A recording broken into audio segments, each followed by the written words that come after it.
Bueno, antes que nada quiero dar las gracias por haber sido invitado a este evento. Me da bastante alegría ver que a lo mejor la generación de ustedes es un poco más imaginativa que la generación mía y espero que sean capaces de pensar alternativas al actual modelito que tenemos en Chile y en América Latina. Como una vez dijo Keynes, refiriéndose a un problema económico específico, dijo que Ricardo, uno de los famosos economistas del tiempo, que había conquistado Inglaterra de la misma forma que había conquistado la Inquisición a España. Yo creo que eso es más o menos lo que pasó en América Latina, que el neoliberalismo conquistó América Latina de la misma forma que la Inquisición conquistó España. Y eso básicamente es que cerró, al menos por un periodo largo, cerró incluso la imaginación de alternativas al actual modelo económico. Lo que quiero hacer hoy día es básicamente discutir qué ha pasado en América Latina, digamos, de más o menos el año 1990, que fue cuando comenzó la reforma económica, y ver un poco qué es lo que ha sido capaz y qué es lo que no ha sido capaz de entregar este modelo económico que tenemos hoy día en Chile y en el resto de América Latina. Básicamente lo que voy a mirar ahora, y como dice el título, es mirar el desarrollo de América Latina desde la perspectiva de lo que pasa en Asia. Básicamente allá, como ustedes saben, existe también una reforma económica, pero un poco más pragmática, un poco más, digamos, mirando las necesidades de las economías domésticas. Y, por supuesto, los resultados han sido bastante más específicos y más interesantes. El punto primero, de los 8 puntos que quiero discutir hoy día, es que en América Latina, quizás la característica más importante desde el punto de vista de crecimiento económico es que la economía de América Latina han sido capaces hasta ahora de crecer en forma bastante, o sea, casi todas las economías latinoamericanas que hemos podido, que uno puede mirar, son economías que de algún momento u otro han tenido un crecimiento a nivel asiático. El caso de Chile, obviamente, en los 90, el caso de Argentina también, Perú. O sea, el problema de América Latina, desde el punto de vista del crecimiento que vamos a ver ahora, es básicamente un problema de que, si bien somos capaces de crecer en ciertos periodos al nivel de Asia, lo que ninguna economía latinoamericana ha sido capaz es de sustentar ese crecimiento en el largo plazo. O sea, quizás, digamos, la característica más básica es que el Asia, digamos, son corredores de maratón, cuando en América Latina parece que somos solamente corredores de media distancia. O sea, en América Latina, como en el caso de Chile, es más obvio, si bien somos capaces de crecer a tasas asiáticas por un periodo de 8, 10, 12 años, ningún país de América Latina ha sido capaz de sostener ese crecimiento en el largo plazo. Por ejemplo, si miramos la relación del ingreso por habitante entre Brasil e India, podemos ver que Brasil crecía a una tasa mucho más acelerada que India, desde más o menos de los 50 hasta los 80, pero que en el periodo después de los 80, todo ese aceleramiento que tuvo Brasil respecto a India se revirtió. Y si miramos, por ejemplo, a Chile respecto a Vietnam, tenemos que también en el periodo chileno post-98, básicamente no hemos quedado atrás. O sea, si bien hubieron periodos como este periodo en el cual el ingreso per cápita chileno creció bastante más rápido que en el caso de Vietnam, lo que tenemos es que en el periodo posterior pasó lo contrario. O sea, básicamente lo que estamos viendo aquí es que la caída relativa del crecimiento del ingreso por habitante en América Latina respecto al Asia es casi como una montaña rusa en la caída. Y una de las cosas más interesantes que para mí, al menos analíticamente más interesante, es cuán poco trabajo, cuán poca investigación, cuán poca publicación ha habido respecto de eso.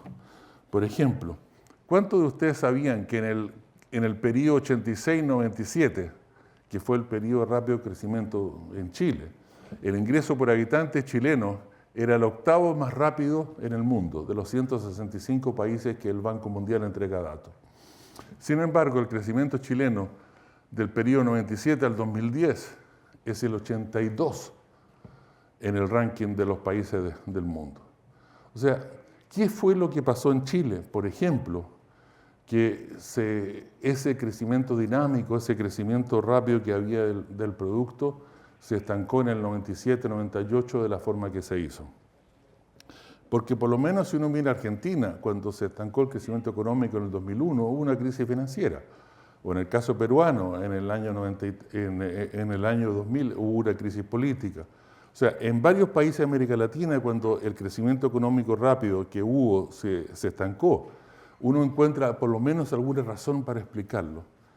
Pero ¿alguno de ustedes me puede decir qué fue lo que pasó en Chile en el año 97-98 para que el periodo rápido de crecimiento que teníamos desde el año más o menos 85-86 se estancó de esta forma?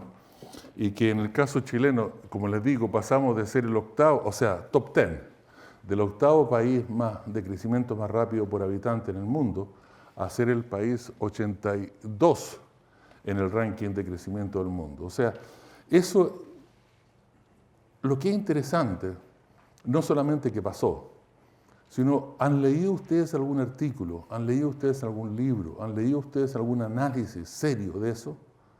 O sea, ¿por qué el crecimiento chileno rápido que hubo en el periodo, digamos, al final de la dictadura, al principio de la democracia y que duró más o menos hasta el 97-98 se estancó de la forma que se estancó? O sea, una de las cosas interesantes del neoliberalismo es esta falta de, digamos, de curiosidad por el mundo real. O sea, una de las características básicas del neoliberalismo es este concepto de fin del mundo. O sea, este concepto que se llegó, digamos, a la forma de organización social, política, económica última, digamos, de la humanidad. Y de alguna forma lo que pasa en el mundo real es casi como irrelevante. O sea, ¿hay alguien aquí en esta sala que haya leído algo respecto a eso? O sea, después de todo, si pasamos de ser el top 10 a ser top 82, no es, digamos, un cambio marginal. ¿Y por qué? O sea, en Chile no hubo crisis económica, no hubo crisis política, digamos, no hay ninguna razón externa que nos permita entender eso. Y básicamente lo que quiero hablar hoy día, lo más importante es eso, o sea, cómo las economías latinoamericanas, si bien son capaces de crecer a ritmo asiático por periodos cortos de tiempo, y de hecho Chile fue el periodo más largo, que fueron 12 años. Argentina fueron 8 en los 90, Perú fueron 7 en los 90, Uruguay fueron 6 en los 90. O sea, una de las características básicas de América Latina es que si bien somos capaces de crecer a tasa asiática, no hay un país en América Latina que haya sido capaz de sostener ese crecimiento en el tiempo. Y ese es un punto fundamental de tratar de entender. ¿Qué es lo que nos hace, como digamos, un corredor de 1500 metros que se le acaba el oxígeno? O sea, a diferencia de los corredores de maratón. O sea, ¿qué es lo que nos hace a nosotros ser capaces de correr rápido, pero por un periodo de tiempo, digamos, relativamente sostenido? O sea, un periodo relativamente corto. Una de las características básicas del proceso de reforma económica de América Latina se puede ver en este gráfico. Lo que tenemos aquí es que en el eje horizontal es el crecimiento del 50 hasta el 80, o sea, el crecimiento pre-80. Y en el eje vertical son el crecimiento del 80 hasta el 2011. Básicamente, si estamos en el triángulo de la izquierda, son países que en el segundo periodo crecieron más rápido que en el primero, y si estamos en el triángulo de la derecha, son países que en el periodo anterior crecieron más rápido que en el periodo siguiente. Ahora, lo que tenemos, lo más obvio de América Latina, cuando uno compara estos dos periodos largos, es que en el periodo 50-80 teníamos una variedad de crecimiento en América Latina que era bastante significativa. Digamos, desde Uruguay a solo el 2, hasta Brasil y México del 6,5-7. O sea, en los periodos cuando teníamos el proceso, llámelo sustitución de importaciones, el periodo de crecimiento del State-led Industrialization, cuando teníamos el periodo anterior que ustedes conocen relativamente bien, una característica de América Latina era la variedad del crecimiento. Sin embargo, en el periodo de las reformas neoliberales, lo que tenemos es que prácticamente todos los países de América Latina crecen más o menos a la misma tasa, y no solamente a la misma tasa, el problema es que esa misma tasa es una tasa bastante, digamos, baja, es entre el 2 y el 3%. Tenemos que solamente Chile, la República Dominicana y Costa Rica son países que están fuera de esa elipse que va más o menos del 2 al 3%. O sea, una de las características de las reformas neoliberales de América Latina fue la homogeneización del continente. Ahora, el problema es que homogeneización en sí no es algo negativo. El problema es que la homogeneización fue con tasa de crecimiento del 2-3%, mientras que América Latina en el periodo anterior crecía al 5,5%. Ahí está América Latina.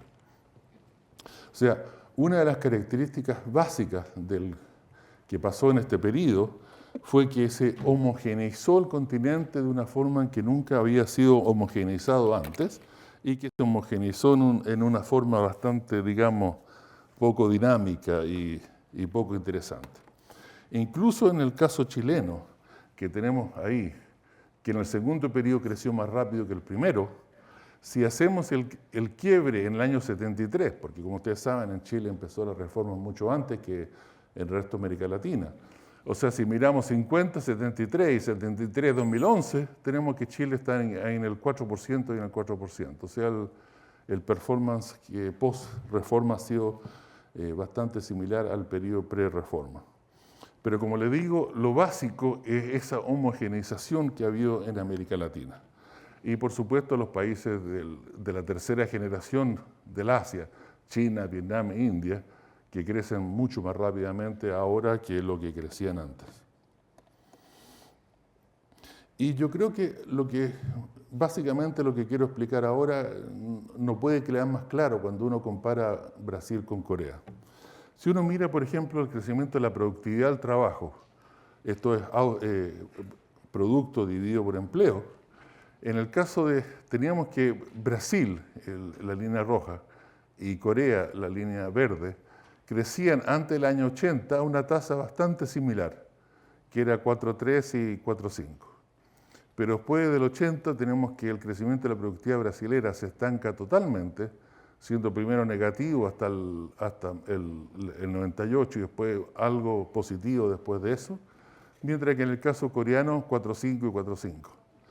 O sea, básicamente lo que he estado tratando de, digamos, pensar, entender y escribir y trabajar desde hace muchos años, no solo, como les digo, para repetir, no es porque el Asia crece rápido, es porque el Asia crece rápido en forma sostenida.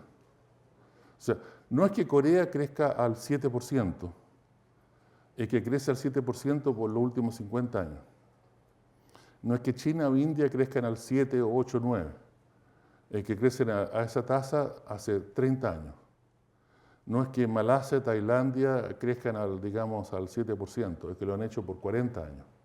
O sea, ¿qué es lo que se necesita para que economías puedan crecer a las tasas que crecen en el Asia, pero en forma sostenida en el largo plazo?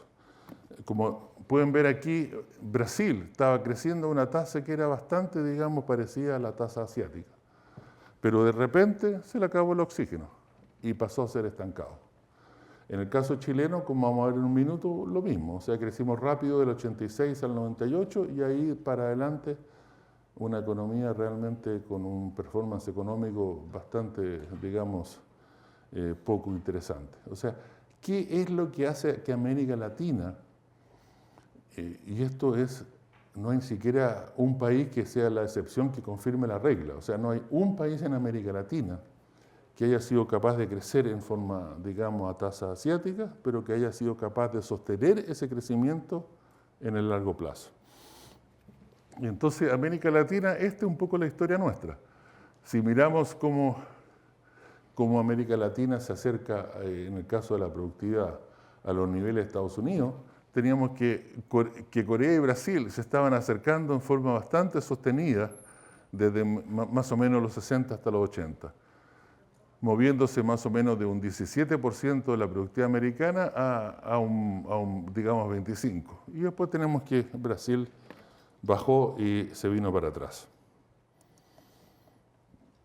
Y en este gráfico lo que vemos es básicamente lo mismo, pero ya con más detalle. Aquí tenemos los 4 países de América Latina, Chile, Perú, Argentina y Uruguay, que han tenido en el periodo post-80 algún tipo de crecimiento sostenido, algún tipo de crecimiento. En el caso chileno, como ustedes saben, más o menos del 85, 86 hasta el 98, el caso de Perú en los 90, Argentina en los 90 y el caso de Uruguay en los 90. Pero en los 4 casos, que son los únicos de crecimiento post-80, los únicos crecimientos, digamos, desde que empezó la reforma, tenemos que el crecimiento se agota. En el caso chileno, el 98, en el caso Perú, con la caída de Fujimori, el 98, en el caso de Argentina, en el 2001, en el caso de Uruguay, más o menos en el 2000. Y de todo esto, el nuestro es el más interesante, porque, como les decía, de alguna forma, si uno mira a Perú, claro, hubo una crisis política. Si uno mira a Argentina, claro, hubo una crisis financiera. Y si uno mira a Uruguay, bueno, bastante afectado por lo que pasaba en Argentina. Pero, ¿qué pasó en Chile? ¿Qué es lo que nos ayuda a entender de que por qué en Chile un crecimiento que era rápido, de repente desapareció? Y como les digo, es tan interesante lo que pasó como el hecho de la poco análisis, la poca investigación y la poca publicación que existe sobre hechos. O sea, Chile pasó a ser un país en el cual la productividad, o sea, el crecimiento de producto por trabajador, crecía a 4,4%, que es más o menos, digamos, las tasas asiáticas. Bueno, China, por supuesto, no, pero digamos, más o menos muy parecido a lo que pasaba en Taiwán, parecido a lo que pasaba en Indonesia, y parecido a lo que pasaba en Malasia y Tailandia, y de repente desapareció. Realmente es eso lo que les decía, o sea, es como un corredor de, digamos, de 1.500 metros, o máximo 3.000 metros, que de repente llegó a los 3.000 metros y se le acabó el oxígeno.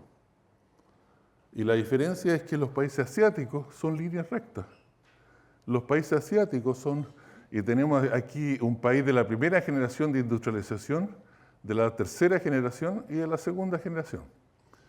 O sea, básicamente la diferencia es que, como les decía, o sea, los países asiáticos son estos países de crecimiento, digamos, son países que han aprendido a correr maratón, son países que han aprendido a sostener el crecimiento en el largo plazo.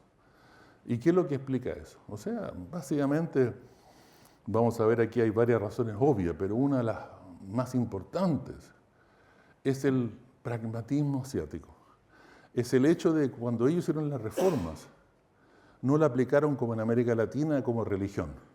O sea, no fue que en América Latina nosotros aplicamos el modelito neoliberal, el programa del consenso de Washington, el programa de apertura, digamos, absolutamente hasta la letra chica de las 7 al pie de página.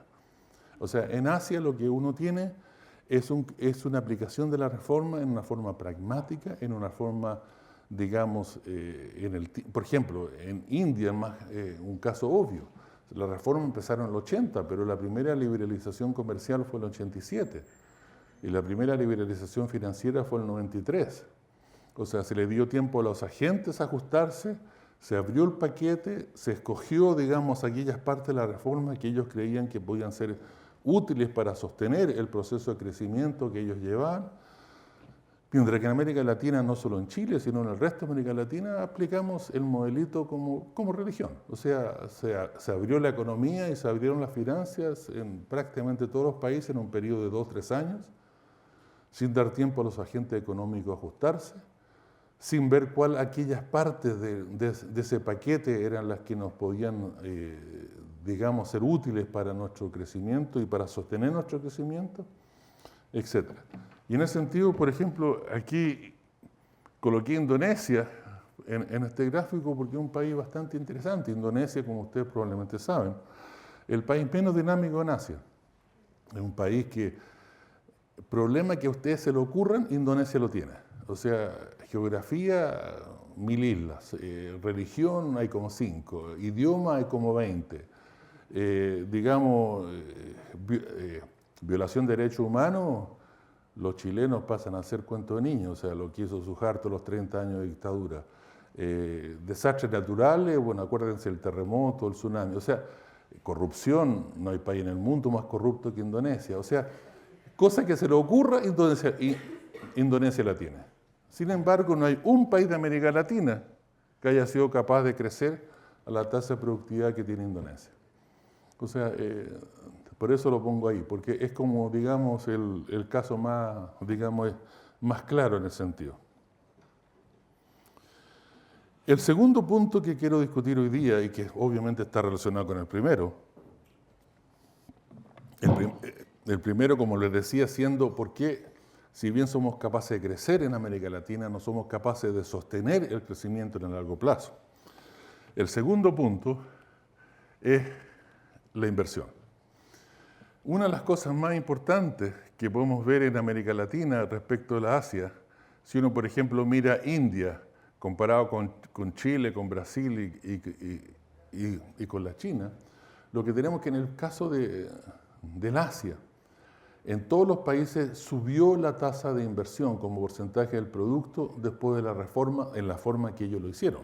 Por ejemplo, en el caso de la India, que partió la reforma en el año 82, más o menos en el, digamos, por ahí por el 20% del producto, hoy día estamos en el 32-33% del producto. En el caso de China, que partieron las reformas en el 98, hoy día estamos en el 43% del producto. Mientras en el caso de Brasil, la reforma partieron ahí el 90-92 y ha caído la inversión. Y en el caso chileno, que partieron el 73, hubo un periodo de 10 años en el cual la inversión bajó. O sea, una de las características más básicas para entender este problema es el problema de la inversión. Y un problema que vamos a volver en un minuto más a relacionarlo con la distribución del ingreso, etc. O sea, una de las características básicas del proceso de inversión en América Latina en el largo plazo son las bajas tasas de inversión. Bajas tasas de inversión a pesar de la mala distribución del ingreso, esto es que los grupos de alto ingreso reciben un porcentaje mucho más alto que los asiáticos, baja del punto de vista, o sea, desde cualquier perspectiva que uno mire, la inversión en América Latina es muy baja. Y eso es una de las cosas que, como les digo, es una de las incógnitas más importantes de nuestra región. Y aquí en la parte derecha del gráfico, lo que tenemos es inversión por trabajador.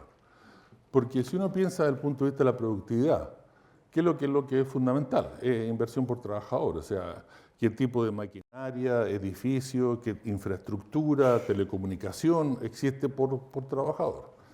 Y si uno mira las tasas de inversión por trabajador en América Latina en el año 80, tenemos que el caso coreano han subido más o menos por un porcentaje, digamos, 6-7 veces, mientras que el caso brasilero, la inversión por trabajador hoy día es menor de la que era el año 80, en México también es menor que la que era en el 80, y Chile es la única excepción que es más o menos el doble de lo que era el año 80. Esto es, mientras en China la inversión por trabajador hoy día es 12 veces lo que era el año 80, en India 7 veces lo que era el año 80, en Corea era 6 veces lo que era el año 80, Malasia, Tailandia 5 o 6 veces lo que era el año 80. En América Latina, el promedio de América Latina es menor del 80, y eso básicamente porque Brasil y México están bajo la inversión por trabajador que el año 80, y el resto de los países más o menos por ahí, con Chile, digamos, la excepción, que es más o menos el doble. Ahora, ¿alguien puede creer que uno puede crecer sostenidamente en el tiempo con tan poco esfuerzo de inversión? Porque al final de cuentas, digamos, lo básico para el crecimiento es la inversión. Entonces, ¿qué es lo que hace que la inversión en América Latina sea tan baja? Y sea tan baja, de alguna forma, en el periodo anterior, aunque no era tan baja como el periodo anterior, y en el periodo posterior a la reforma. O sea, ¿Qué es lo que es la característica, digamos, de nuestra élite capitalista? ¿Qué es lo que es la característica de nuestra economía que hace que las tasas de inversión sean tan bajas? Y como les digo, o sea, en Brasil y México, la inversión por trabajador hoy día es menor de lo que era en el año 80. O sea, ¿alguien puede creer que economías con esa característica pueden crecer en el tiempo? Y si llegan a crecer, pueden crecer en forma sostenida en el tiempo, o sea, obviamente es imposible. Y este punto de la inversión es fundamental, porque si uno mira en el caso chileno, y lo mismo que brasilero, si uno mira los periodos de crecimiento que ha habido en Chile desde que tenemos datos desde los principios de los 50, desde que tenemos datos más o menos sostenidos. Si uno mira el crecimiento de la inversión por trabajador, pero la inversión no residencial, esto es la inversión en maquinaria, en equipo, en estructuras industriales y en infraestructura. Esto es la inversión que genera capacidad productiva, porque la inversión en residencia no genera capacidad productiva. Si uno mira, tenemos un periodo del 54 al 72, en que la economía chilena tenía un crecimiento de la inversión por trabajador más o menos de un 4%, y que el crecimiento de la productividad era más o menos que el 4%. Bueno, después de la reforma económica, hubo un desastre que, bueno, ustedes más o menos ubican, en el cual no solamente cayó la inversión por trabajador a tasa negativa, sino que el crecimiento de la productividad también cayó a tasa negativa. Después tenemos el crecimiento, el periodo 86-98, que fue el crecimiento rápido de la economía chilena, en el cual se asocia un crecimiento de inversión por trabajador de más o menos 11%, con un crecimiento de la productividad de casi 5%, y lo que tenemos hoy día, del 98 al 2011, que es más o menos un crecimiento de inversión por 3, con crecimiento de productividad de menos 11. Entonces, el punto que hay que tratar de entender es que por qué eso de ahí no fue sustentable en el tiempo. O sea, ¿qué hizo de que nuestro crecimiento de inversión por trabajador y de productividad, que era relativamente elevado y digamos bastante similar a lo que pasaba en los países asiáticos, qué fue lo que hizo que hoy día volvamos acá? Y este punto aquí es importante entenderlo, porque el punto que hemos vivido, digamos, en los últimos 13, 14 años, en cuanto a inversión y a productividad, es bastante incluso inferior a lo que teníamos en el periodo pre-reforma. En el periodo pre-reforma, un crecimiento de la inversión por trabajador que no era tan distinto al que tenemos hoy día, estaba asociado a un crecimiento de la productividad de un 4%. Mientras hoy día el crecimiento que tenemos de inversión por trabajador está asociado a un crecimiento del 1%. O sea, ni siquiera tenemos digamos, el dinamismo que había antes de los procesos de reforma. Y una de las cosas que hay que tratar de entender y hay que tratar de repensar, y eso, si esta conferencia logra convencerlo a ustedes de eso, ya ha logrado mucho, es repensar todos los clichés, todos, digamos, los mandamientos, todos, digamos, los supuestos básicos que la gente tiende a pensar en el caso de economía. Uno es, por ejemplo, el rol de la inversión extranjera. Aquí en América Latina no hay persona que no crea que todo el futuro depende más o menos de cuánta inversión extranjera llegue. Pero si miramos América Latina, desde el periodo en que el año 88 fue el periodo de los famosos bonos Brady, cuando se acabó la crisis de la deuda del año 80, cuando los bancos americanos pudieron deshacerse de la deuda de América Latina en los mercados secundarios, y volvió la entrada de capital a América Latina y volvió un poco el crecimiento en América Latina. Si miramos desde los bonos Brady hasta hoy día, bueno, el gráfico se acaba de ver el 10, pero ya tengo las cifras para el 11 y los pronósticos el 12. Si miramos, ¿ustedes saben cuánta inversión ha entrado a América Latina de los Brady Bonds hasta el año 10? 1.6 trillones de dólares. Y si miramos hasta hoy día, con dólares de hoy día, ha entrado prácticamente 2 trillones de dólares. 2 trillones de dólares. Y miren lo que ha pasado con la inversión en América Latina. Nada. La inversión en América Latina, que está en el eje de la izquierda, está básicamente a los mismos niveles que estaba en el año 88. que es un nivel bastante bajo, no muy diferente al 20%. O sea, ¿cómo puede ser que en una región pueda entrar prácticamente 2 trillones de dólares de inversión extranjera y la inversión con porcentaje del producto no cambia? O sea, hay alguna...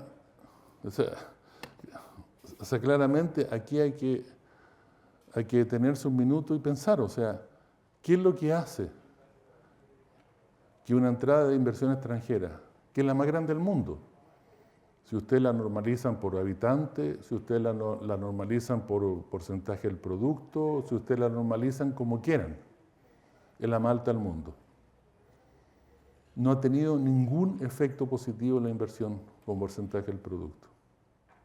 Ahora, parte de la explicación, por supuesto, son las famosas privatizaciones, que esa inversión vino a comprar cosas que ya existían.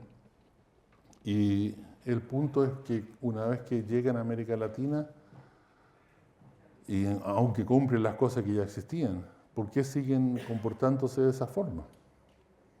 O sea, esa cosa tan típica de América Latina de esperar que de alguna forma sea la inversión extranjera la que nos traiga el dinamismo, sea la inversión extranjera la que nos ayude en este proceso de globalización, que sea la inversión extranjera la que nos saque de estas características típicas latinas, un poco, digamos, es una ilusión. O sea, hemos recibido la inversión extranjera más alta del mundo y no ha tenido absolutamente ningún impacto en la inversión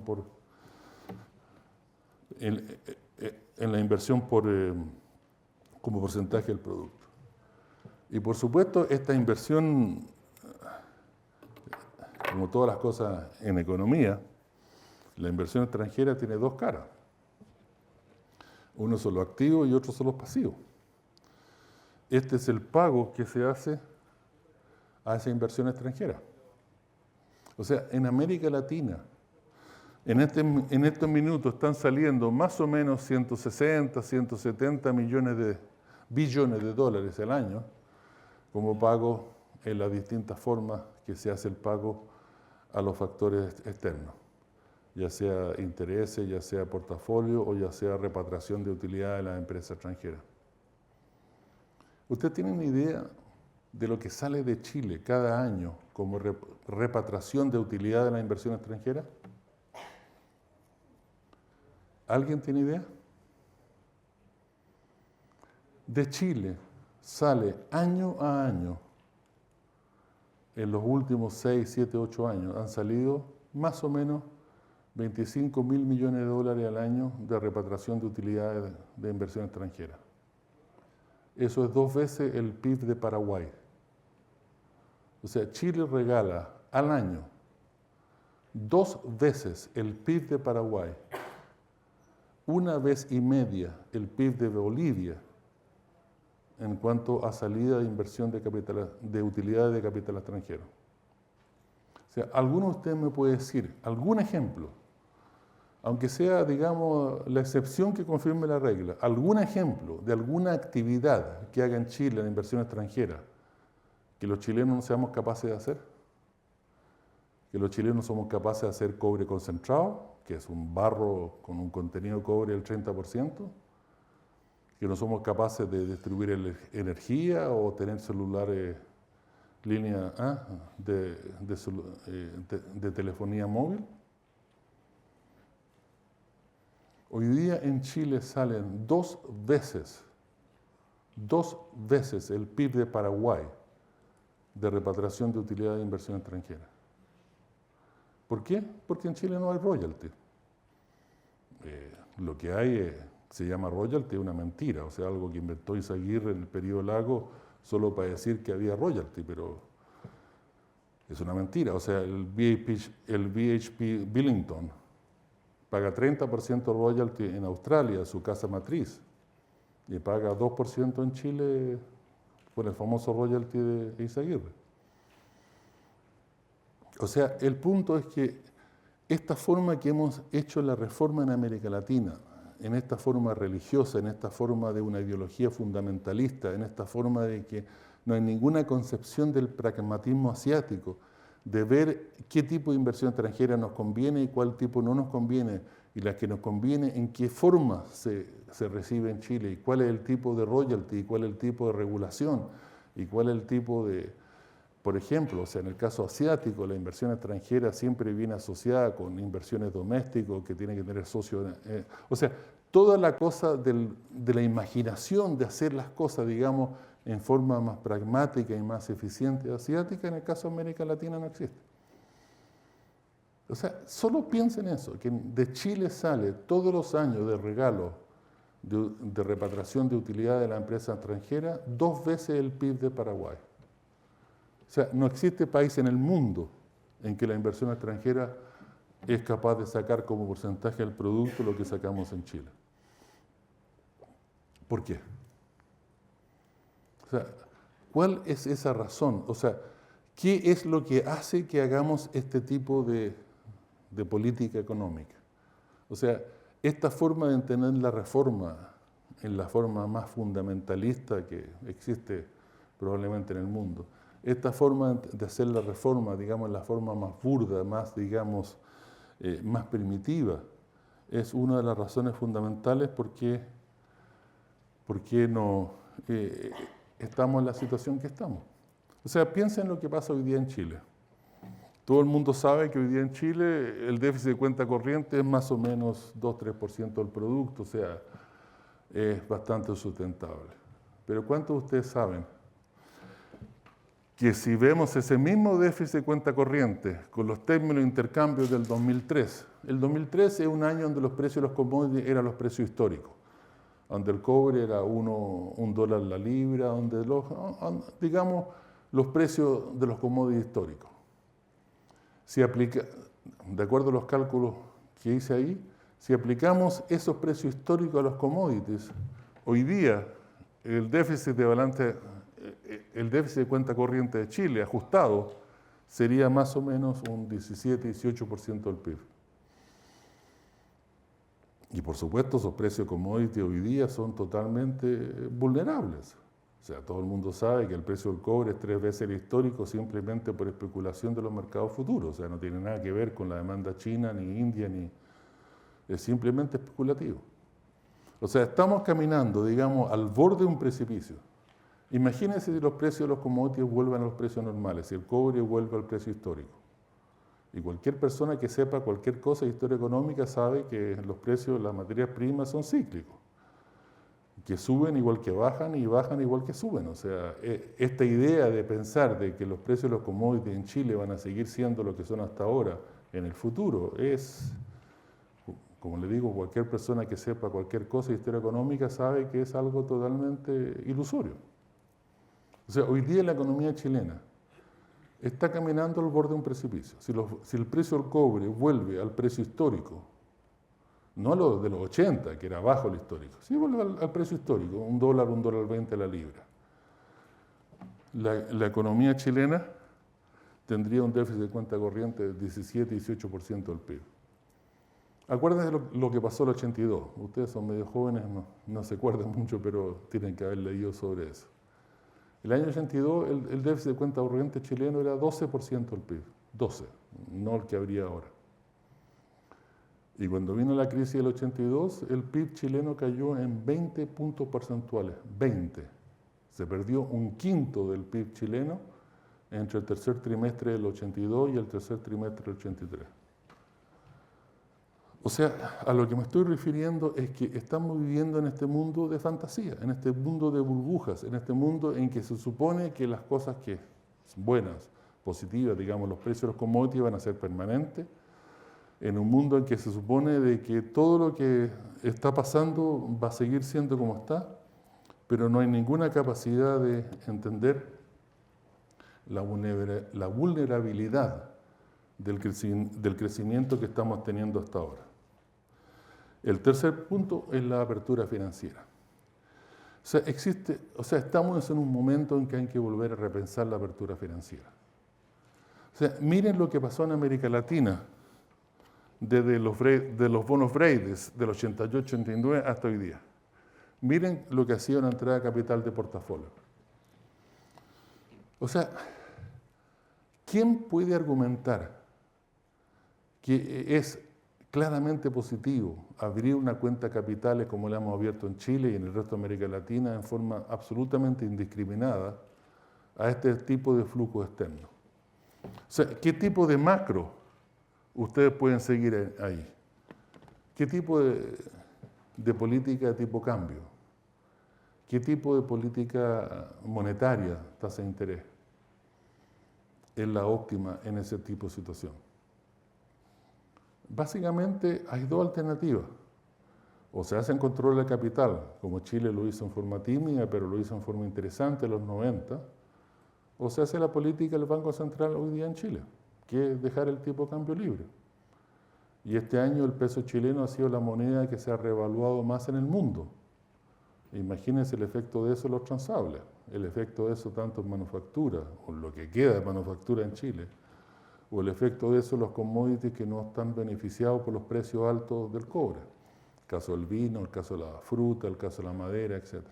O sea, ¿qué tipo de macroeconomía ustedes quieren tener eso? Sorpresa, sorpresa, no hay un país asiático que tenga la apertura financiera que tenemos en Chile.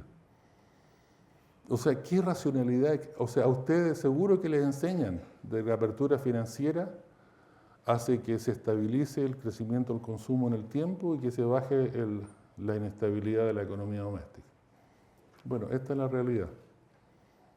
Este es el tipo de flujos que uno recibe cuando se abre a este tipo de mercado capital que existe hoy día en el mundo. Ahora, si alguno de ustedes cree que eso es lo óptimo, una apertura absolutamente indiscriminada con ese tipo de flujo, bueno, sería un tanto interesante. Ahora, hemos dicho bastantes cosas pesimistas, digamos algo optimista. Lo único, digamos, positivo que caracteriza a la economía de América Latina respecto a la asiática y el resto del mundo es nuestra capacidad de generar empleo. Miren la elasticidad empleo-producto. Definida de una forma, digamos, básica, o sea, simplemente la tasa de crecimiento del empleo sobre la tasa de crecimiento del producto. En América Latina, desde los 80 hasta hoy día, tenemos tasas que son más o menos del 1%, del 1%. O sea, tasas de crecimiento del empleo que son más o menos iguales a las tasas de crecimiento del producto. Mientras que en el resto del mundo, tanto en la primera generación asiática de Corea, Taiwán, Hong Kong, en la segunda generación asiática, Malasia, Tailandia, Indonesia, la tercera, China, Vietnam, India, Sudáfrica, Estados Unidos y los países de la OECD, es menos de 0,5. O sea, una de las características de América Latina que es absolutamente única en el mundo, que no hay otro país en el mundo que sea similar al nuestro, es nuestra capacidad para generar empleo. El punto es que, bueno, ¿qué tipo de empleo? O sea, si uno mira a Brasil, por ejemplo, en el 80 hasta hoy día se han generado 35 millones de empleos. 33 de los 35 son en servicios. Y prácticamente todos esos son en servicios que son precarios, de salario mínimo y de baja productividad. Ahora, es mejor generar servicios de ese tipo que estar desempleado. Pero una de las características nuestras, cuando ustedes les cuenten que los mercados laborales de América Latina no son flexibles, lo suficientemente flexibles, que todavía hay que hacer más reformas laborales, que todavía esto y este otro, y que el salario mínimo está creciendo mucho, y cuando le cuenten todos esos cuentos, bueno, esto es la realidad. La realidad es que los mercados de América Latina son laborales, son los más de alguna forma son los más flexibles del mundo, en el sentido de que son los únicos mercados laborales que son capaces de generar tanto empleo como producto. El punto que hay que discutir, por supuesto, es que si eso es algo positivo para la inversión y el crecimiento, o si eso es algo que retarda la inversión y el crecimiento. O sea, si uno es capaz de crecer, como lo ha hecho América Latina, al 3,5%, generando empleo del 3,5%, si eso es un incentivo para invertir más y crecer más fuerte, o si eso es un elemento que retarda el crecimiento de la inversión y el producto. Y el punto que trabajo ahí en el paper donde se basa en estos datos es que claramente hay algo negativo. O sea, si uno tiene mercados laborales tan flexibles, y tiene mercados laborales que son capaces de generar un crecimiento del producto, digamos, de 3,5% en el largo plazo, generando empleo del 3,5%. Esto es que uno es capaz de crecer en el producto simplemente por agregar más y más mano de obra al proceso productivo. Eso es un desincentivo fundamental a la inversión. Como dijo la Joan Robinson y Nicholas Kaldor hace mucho tiempo, la inversión solo empieza a crecer cuando la mano de obra está escasa, cuando básicamente la forma de crecer el producto es por crecimiento de productividad. Y cuando uno tiene este tipo de mercados laborales, eso básicamente es parte de esta estabilidad de largo plazo en el cual América Latina es capaz de crecer al 3,5% en forma estable, y cuando se acelera más, cae de vuelta por las razones que hemos estado discutiendo. Y esto es bastante claro si uno viera, por ejemplo, si uno compara México con Tailandia. Básicamente, para contar un cuento largo en forma breve, cuando el crecimiento mexicano se desaceleró después del 80, el crecimiento del empleo siguió siendo igual y el crecimiento de la productividad, que era 3,5, pasó a ser 0. O sea, en América Latina, cuando el producto se desacelera, el empleo no sufre y lo que sufre es la productividad. Y mientras que en el Asia, cuando el crecimiento del producto se desacelera, el crecimiento de la productividad sigue siendo el mismo y el crecimiento del empleo es el que baja. O sea, digamos, el que absorbe los shocks económicos en el Asia es el empleo, lo que absorben los crecimientos del producto en América Latina es la productividad. El quinto punto que quiero mencionar ahora, porque el tiempo avanza, es el problema de las exportaciones en América Latina. Lo básico que miramos de América Latina, quizás lo más importante, comparen México con Tailandia y Malasia, ¿ok? Que son países de ingreso per cápita parecido, sectores externos realmente parecidos, etc. Si miramos los tres países, Malasia, Tailandia y México, tienen sectores exportadores que crecen prácticamente al 9%. Estos son, o sea, sectores exportadores muy dinámicos. 9% al año es que las exportaciones se duplican cada, ¿cuánto? 6 años, 5 o 6 años.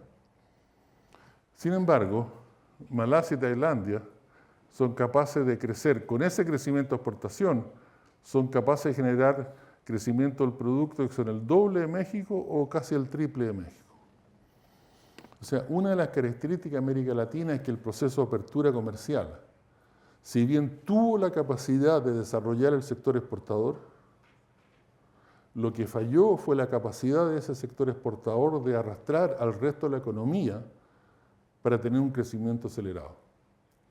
O sea, lo que tenemos en América Latina son sectores exportadores dinámicos, pero con poca capacidad de ser motor de crecimiento, con poca capacidad de arrastrar al resto de la economía con ellos. Porque la característica básica del Asia no solamente que crece a tasas de exportaciones muy altas, sino que crece a tasas de productos muy altas. En el caso de América Latina, tasas relativamente dinámicas de exportación se asocian con tasas relativamente no dinámicas de producto. Y eso básicamente es por falta de política industrial, por falta de política comercial. O sea, ustedes saben, el caso chileno, el año 70, el 90% del cobre que se exportaba era cobre por lo menos en lingote, con un contenido de cobre del 99%. Hoy día es 50% de lingote. Y el concentrado, que es básicamente un barro que tiene un contenido de cobre del 30%, que el año 70 era el 10% de las exportaciones chilenas, hoy día son casi el 50%. O sea, en lugar de pasar del cobre concentrado al lingote y del lingote al cable y del cable al cable procesado, en América Latina, en el caso chileno, estamos yéndonos hacia atrás. En lugar de agregar valor agregado a nuestras exportaciones, estamos exportando productos que tienen menor valor agregado del que teníamos antes. Y eso es básicamente una falta de política industrial, una falta de política comercial. En el caso de México, que es el más obvio, el año 80, la maquila mexicana que exportaba el 75% del valor bruto de exportación era insumo importado. Hoy día, 40 años después, el 75% de las exportaciones de maquila mexicana son de insumo importado.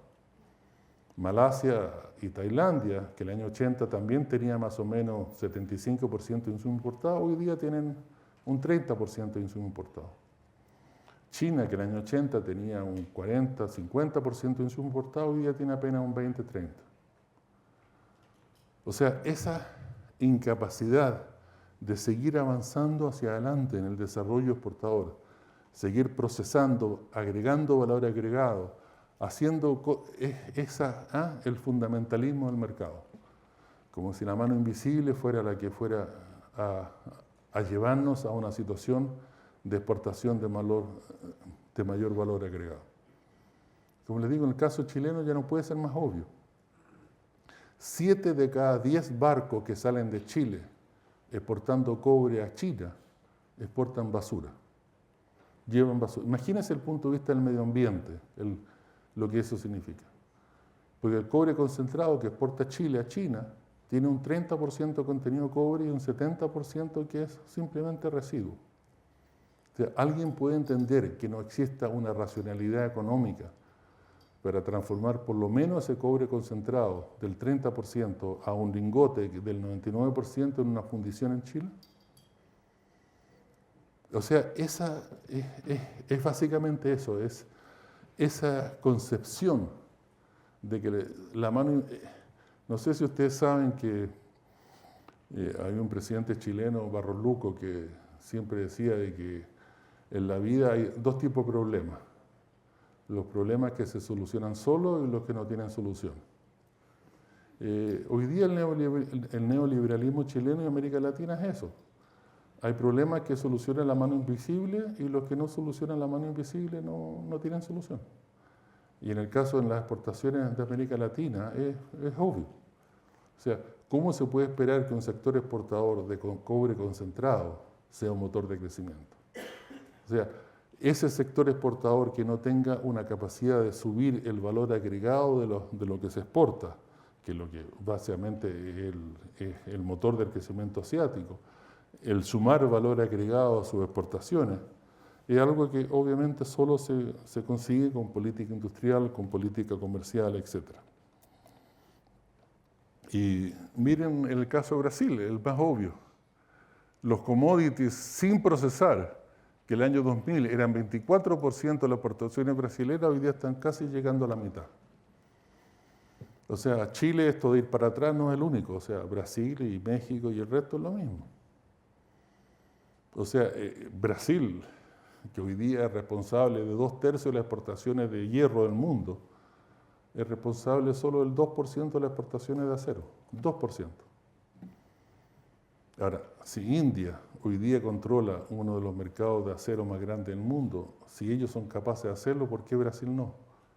Es que falta capital humano, faltan instituciones, o sea, ¿alguien me puede decir qué es lo que falta en Brasil para que ellos sean capaces de hacer lo que hace hoy día India?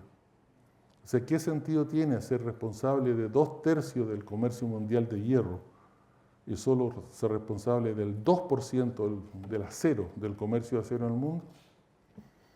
Es falta de política industrial, es falta de política comercial, es haber entendido el neoliberalismo como religión, es haber entendido el neoliberalismo como una forma absolutamente fundamentalista. O sea, ni siquiera haber hecho eso con el pragmatismo asiático, con la capacidad asiática de abrir el paquete, escoger aquellas partes que por lo menos convienen y dejar de fuera las otras partes, abrir las finanzas en forma selectiva, abrir el comercio en forma selectiva, tener un Estado que todavía tenga un rol activo en la economía.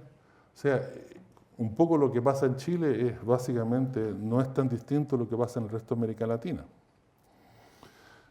Y el punto sexto, digamos, es el más depresivo de todos los puntos que voy a hablar hoy día. Es lo que ha pasado en la manufactura de América Latina. Algunos de ustedes sabían que el año más o menos en los 70, 2 de cada 3 unidades de valor agregado manufacturero que se hacía en el sur, en los países en desarrollo, se hacía en América Latina, o prácticamente 3 de cada 4 dólares de valor agregado en el mundo en desarrollo se hacía en América Latina.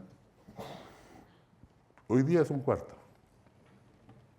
Brasil, el año 80, producía tanta manufactura como China, India, Corea, Malasia, Tailandia, juntos. China, India, Malasia, Tailandia y Corea juntos. Hoy día produce el 10% del resto. O sea, si ustedes han visto teoría de crecimiento, toda la teoría keynesiana, post-keynesiana, la teoría estructuralista, etc. Una de las cosas que, digamos, común a ella es que existe un solo sector, que es el sector manufacturero, donde se dan la economía a escala dinámica, donde se dan los famosos spillover effect, donde se producen todo el tipo de causalidad acumulativa de crecimiento. Y miren lo que ha pasado en América Latina. Miren cómo se ha abandonado la manufactura en América Latina. O sea, Brasil, de pasar a ser un país que producía tanta manufactura como China, India, Corea, Malasia y Tailandia juntos, hoy día produce el 10% de eso. Y la razón es muy simple. Del 60 al 80, la manufactura en Brasil crecía al 9% y en el Asia crecía al 9%. Hoy día el Asia sigue creciendo al 9% y Brasil pasó a crecer al 2%. Y lo que había manufactura en Chile, como ustedes saben, prácticamente desapareció. Ahora, el argumento es que, claro, la manufactura en América Latina, por la protección, por lo que ustedes quieran, era una industrialización que tenía las bases un tanto vulnerables, etc. Claro, es cierto, pero en el Asia igual. Si el año 80 ustedes hubieran comprado un auto brasilero o un auto hindú. El año 80 ustedes hubieran comprado una máquina lavadora brasilera o una máquina lavadora china. El año 80 ustedes hubieran viajado en un avión brasilero o en un avión ruso. O sea, claramente yo compré un auto brasilero, una máquina lavadora brasilera y no me subo a un avión ruso ni que me paguen. O sea, claramente era un avión brasilero.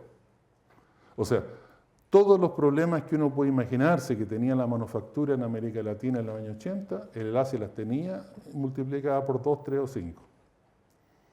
Sin embargo, ellos fueron capaces de partir de lo que tenían en transformar esa manufactura en el motor de su crecimiento de una forma en que América Latina no lo hemos hecho.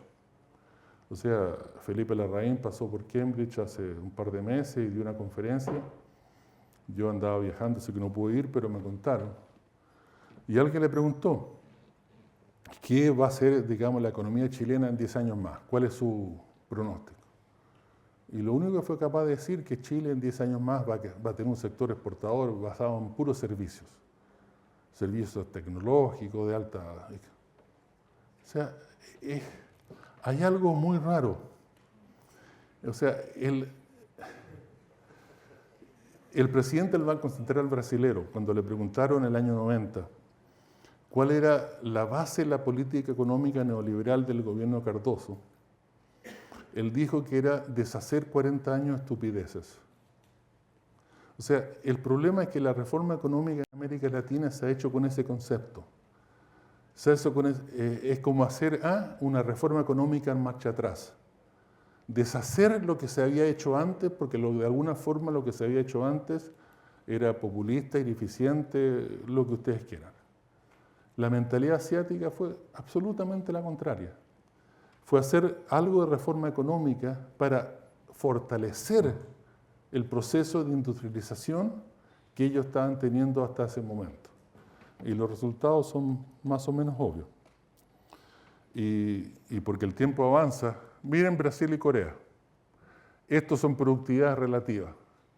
La productividad de manufactura hoy día en Corea es 7 veces más alta en términos relativos de lo que era la productividad manufacturera coreana respecto a la brasileña del año 80.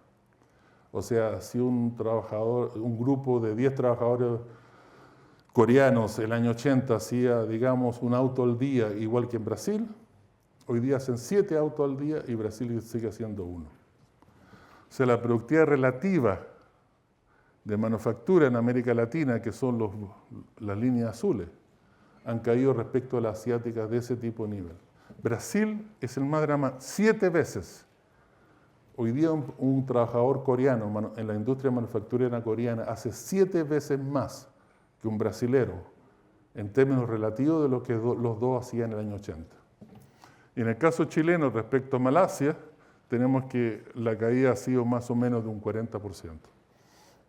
O sea, en América Latina lo que tenemos es que los commodities, la productividad en commodities respecto del Asia avanzado, o por lo menos en algunos países, pero la desindustrialización, cómo se ha matado cómo se ha desindustrializado a nuestras economías con los efectos que ustedes tienen, que ustedes saben, es realmente probablemente el error más grande de la política económica en América Latina.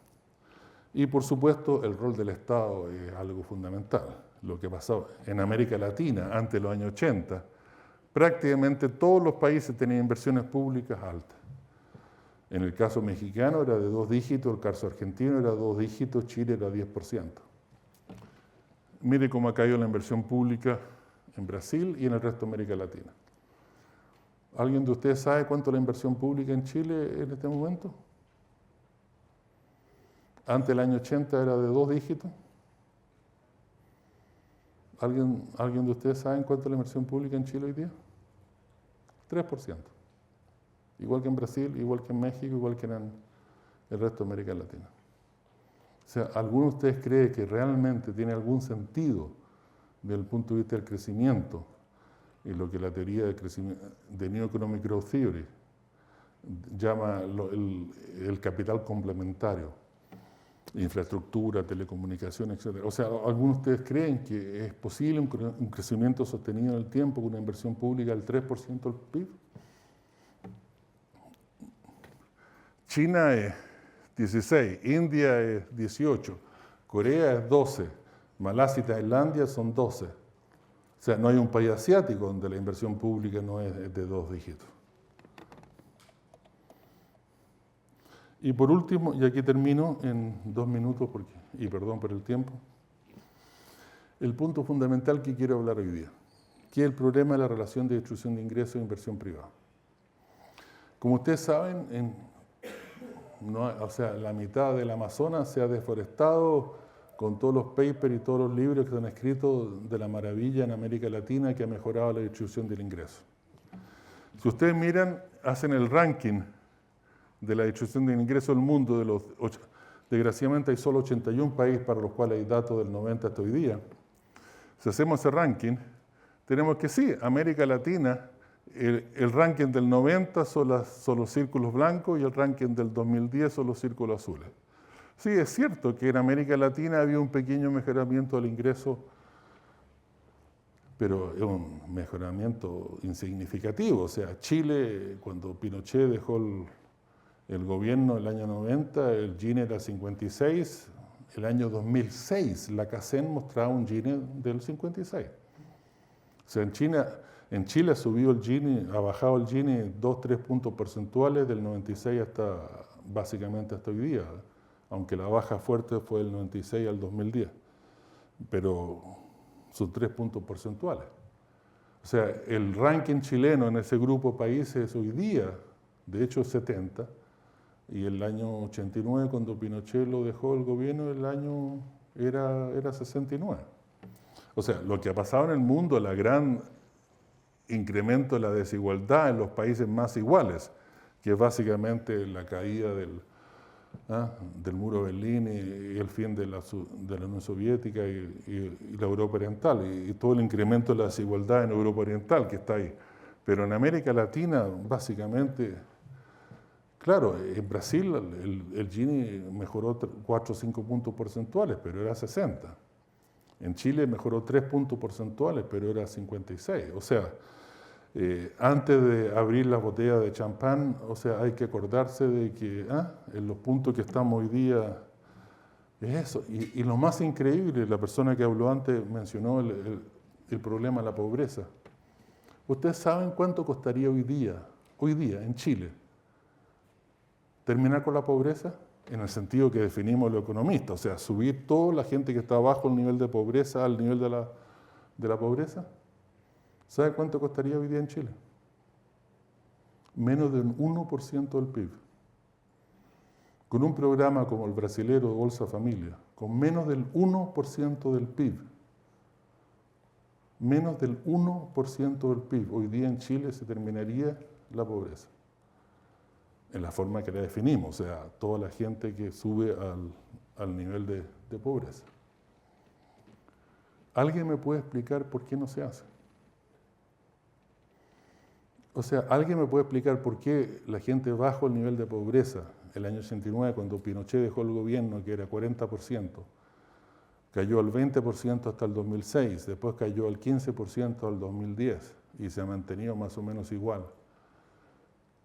¿Por qué ese 15% todavía existe? Cuando el costo en un país donde hay un excedente fiscal como existe en Chile, cuando el costo fiscal de hacer un subsidio monetario a toda aquella persona bajo el nivel de pobreza, para llevarlo a un nivel de pobreza costaría menos del 1%, y eso es así en 6 países de América Latina. O sea, Brasil, que es el país que más se habla, la famosa Bolsa Familia, en el cual se dan $50 de subsidio a 12 millones de familias, que ha sacado a la mitad a la gente de la pobreza, cuesta 0,5% del PIB.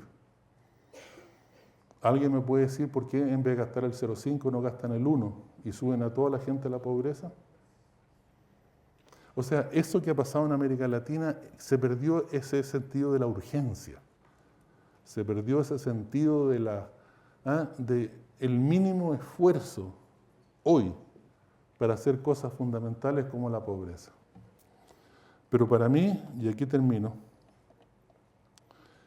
lo más fundamental que quiero hablar hoy día es este gráfico.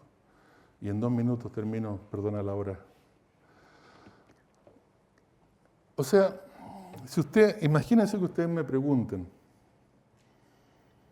que es una pregunta muy obvia, o sea, ¿cuál es la legitimidad histórica del capitalismo? O sea, ¿cuál es la legitimidad histórica de un sistema económico en el cual una minoría tan pequeña se lleva un porcentaje tan alto del ingreso? Y ustedes me dicen cuál es la legitimidad histórica, o sea, materialista de eso. Y la respuesta, claro, si uno mira de Marx hasta Keynes, si mira a Schumpeter, a cualquier persona que haya dado una respuesta a eso, es muy obvia. Porque la legitimidad histórica del capitalismo es que hay un grupo pequeño de gente que no solamente se lleva un porcentaje tan alto del ingreso, en América Latina el 10% más rico se lleva casi la mitad del ingreso, sino que devuelve a la economía en la forma de inversión privada un porcentaje significativo de eso. Y esa inversión privada es la que genera crecimiento tecnológico, crecimiento de productividad, cambio de modernización de productos, etcétera. O sea, básicamente esa pequeña minoría no solo se lleva un porcentaje tan alto en ingreso, sino que devuelve a la economía en la forma de inversión privada un porcentaje muy alto de eso. Y lo devuelve no porque son samaritanos, etcétera, sino por las compulsiones del mercado. Pero sin embargo, si miramos el sur, hay 2 tipos de capitalismo. El capitalismo, digamos, subprime que existe en América Latina, en lo cual solo 1/3 de lo que se lleva al 10% más rico vuelve a la economía en la forma de inversión privada. Mientras que el capitalismo asiático, tanto en la primera generación, segunda generación como tercera generación, 3/4 a 4/5 de lo que se lleva al 10% más rico vuelve a la economía, en la forma de inversión privada. Y lo que es más interesante es que no hay nadie en el medio. En el tercer mundo existe este tipo de capitalismo o ese tipo de capitalismo. Y Sudáfrica, el país latino honorario en África, y las Filipinas, el país latinoamericano honorario en Asia, tiene el mismo tipo de comportamiento que América Latina. O sea, lo que hay que tratar de entender es que, qué tipo de economía de mercado hemos generado aquí en nuestra región. Y por supuesto el neoliberalismo, qué tipo de mercado ha reforzado. Y este es un tipo de capitalismo donde hay pocas compulsiones. Hay poca compulsión para que la élite capitalista vuelva a la economía lo que se lleva. Y aquí en América Latina, 2/3 de lo que se lleva, más o menos 1/3 es consumo suntuario y el otro tercio es especulación, fuga de capitales y plata que se llevan a los mercados financieros. Pero solo 1/3 de lo que se lleva el 10% más rico vuelve a la economía en la forma de inversión privada. Y esto, si uno entiende esto, yo creo que uno entiende el 50% del problema que tenemos en América Latina desde el punto de vista de nuestra economía. No sé si ustedes se acuerdan, pero hace poco tiempo salió un informe de la OECD en que muestra que en el caso chileno hace un estudio de toda la OECD en Internet y concluye que en Chile nosotros pagamos el doble de lo que se paga en promedio en la OECD por estar conectado a Internet y recibimos la mitad de la velocidad del resto de la OECD. Y salió en los diarios y todo, pero se olvidó. Si ustedes entienden eso, entienden lo que yo quiero hablar hoy día. Cómo generar, lo que hemos hecho en América Latina es cómo generar una economía en la cual la élite capitalista puede obtener el doble con la mitad del esfuerzo. O sea, en Chile el 10% más rico se lleva el 45% del ingreso e invierte el 15%. En Corea, el 10% más rico se lleva el 23% del ingreso e invierte el 23% del ingreso. O sea, en Chile, la élite capitalista se lleva el doble del porcentaje de ingreso que se lleva en Corea e invierte la mitad. O sea, el paper que estoy escribiendo ahora lo llamo precisamente eso, el capitalismo del 2 por medio. Y es eso, lo de la Internet. Es cómo generar una economía, una institución, una ideología económica, un tipo de Estado, un tipo de falta de regulación de competencia, un tipo de estructura económica en el cual la élite capitalista puede llevarse el doble con la mitad del esfuerzo. ¿Cómo pueden cobrar por el Internet el doble que el promedio de la OECD, pero dar la mitad del producto, la mitad de la velocidad? Y esto es básicamente la característica de nuestra economía. Y lo que hizo el neoliberalismo fue básicamente solidificar, consolidar ese tipo de estructura económica. Entonces, para resumir, lo que estoy hablando ahora es que en América Latina, los países de América Latina, y ciertamente Chile, son países que de alguna forma en el tiempo han tenido crecimiento a nivel asiático. El punto que nadie conversa, nadie discute, nadie, analiza, nadie ve en forma seria, es por qué ningún país de América Latina es capaz de sostener ese crecimiento en el tiempo. ¿Por qué cada vez que crecemos ese tipo de velocidad asiática, después de 5, 8, 10 años máximo, volvemos a la velocidad de América Latina? Y la respuesta es bastante obvia. El tipo de élite capitalista, o sea, desgraciadamente en economía no se puede hacer lo que hace el Manchester United. O sea, ya que no hay buenos jugadores de fútbol en Inglaterra, bueno, lo importa. O sea, en América Latina, desgraciadamente, no podemos importar los Mittal de la India para que hagan acero, no podemos importar la élite capitalista de otros países de América Latina. Estamos con los que tenemos. ¿Y cuál es la característica básica? El 2 por medio. Se creó un tipo de institucionalidad, un tipo de forma de hacer las cosas, en la cual la élite capitalista en América Latina pueden obtener el doble del rendimiento con la mitad del esfuerzo. Ahora, mientras eso siga siendo así, por supuesto no van a existir los incentivos para que la cosa cambie. Y el neoliberalismo lo que hizo fue consolidar ese tipo de hacer las cosas, darle racionalidad a ese tipo de hacer las cosas, darle una estructura institucional a ese tipo de dar las cosas. Y ya sea concertación, derecha, etcétera, lo que sea, son básicamente gobiernos que tienen en mente una ideología que llevó a consolidar ese tipo de hacer las cosas. Y mientras se siga haciendo las cosas así, yo creo que claramente hay poca esperanza de que vamos a algún día crecer en forma sostenida de la forma que lo hace Asia. Gracias.